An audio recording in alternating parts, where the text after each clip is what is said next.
Hi అండి, welcome back to my channel. ఈ వీడియోలో నిమ్మకాయ పులిహోరను సింపుల్ అండ్ టేస్టీగా ఎలా ప్రిపేర్ చేసుకోవాలో చూద్దాం. మనం ఎక్కువగా ప్రసాదం కోసం నిమ్మకాయ పులిహోరను ప్రిపేర్ చేస్తాం కదా, అలాంటప్పుడు టేస్టీగా రావాలంటే ఈ వీడియోలు చూసి చేసుకోండి. ఇప్పుడు ప్రాసెస్ చూద్దాం. ఫస్ట్ స్టవ్ పైన ప్యాన్ పెట్టి ప్యాన్ హీట్ అయ్యాక అందులో ఆయిల్ వేసుకోవాలి. ఆయిల్ హీట్ అయ్యాక పల్లీలు వేసుకోవాలి. పల్లీలు కొద్దిగా వేగాక శనగపప్పు వేసుకోవాలి. శనగపప్పు కూడా దూరగా వేయించుకోవాలి. ఈ పల్లీలు శనగపప్పు వేగాక ఇందులో 1 టీ స్పూన్ జీలకర్ర వేసుకోవాలి.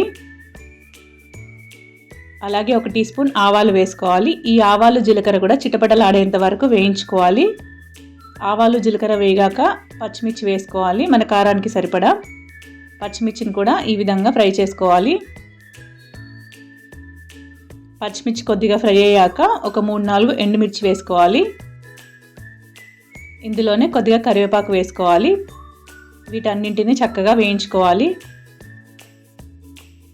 ఇవన్నీ వేగాక కొద్దిగా ఇంగువ వేసుకోవాలి. ఇంగువ వేయడం వల్ల ఫ్లేవర్ చాలా బాగుంటుంది. ఇప్పుడు ఇందులోనే 1 టీ స్పూన్ పసుపు కూడా వేసుకోవాలి. పసుపు వేసుకున్నాక ఒకసారి కలిపి కొద్దిగా పోపుకు సరిపడా ఉప్పు వేసుకోవాలి. ఇప్పుడు ఉప్పు వేసుకొని ఒకసారి కలిపి ఇక్కడ నేను ముందుగానే అన్నాన్ని పొడి పొడిగా వండుకొని చల్లార్చి పెట్టాను. ఈ చల్లార్చుకున్న అన్నాన్ని పోపులో వేసుకోవాలి. ఇలా అన్నం పోపులో వేసుకున్న తర్వాత రుచికి సరిపడా ఉప్పు అలాగే నిమ్మరసాన్ని పిండుకోవాలి. ఇక్కడ నేను 2 నిమ్మకాయల రసాన్ని వేసుకున్నాను. ఇప్పుడు ఇవన్నీ వేసుకున్న తర్వాత ఒకసారి స్పూన్తో కలిపి కొద్దిగా చల్లారాక చేయితో అంతా కలిసేలా కలుపుకోవాలి.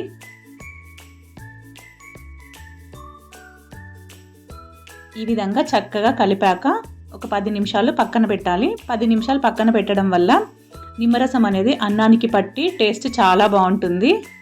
అంతే అండి, కమ్మటి నిమ్మకాయ పులిహోర రెడీ. మీరు కూడా ఒకసారి ఈ విధంగా ట్రై చేసి చూడండి. ట్రై చేసి ఎలా వచ్చిందో కామెంట్ బాక్స్లో కామెంట్ చేయండి. Thank you for watching this video. Please like, share and subscribe my channel.